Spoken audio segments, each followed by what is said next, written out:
I'm Dr. Matthew Rowe, and I'm a cardiologist at Duke Medical Center. I focused primarily on patients who have coronary artery disease, both in the chronic setting and the acute care setting, so I spend a lot of time in the cardiac intensive care unit. I look at each patient as a unique individual and say they need honest, upfront assessment of their condition and the treatment options.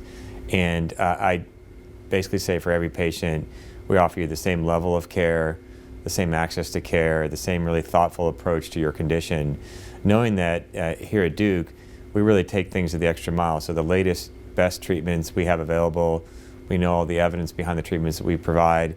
We can have very informed discussions with our patients about the pros and cons of any given treatment that we may offer or suggest for their condition.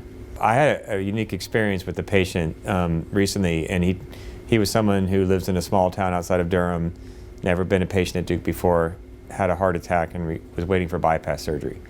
And he told me that he felt that before he came to Duke, he felt it was kind of a large institution, that he would be lost in the shuffle as one of many patients. But he said every person he encountered, whether it was a physician, a nurse, or other healthcare personnel, was just nice to him. He said they were the nicest people I've ever met.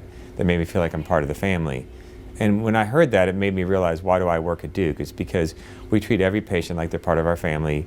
We treat them with respect, kindness, and we offer them the best care possible. And I think that feeling permeates the whole institution.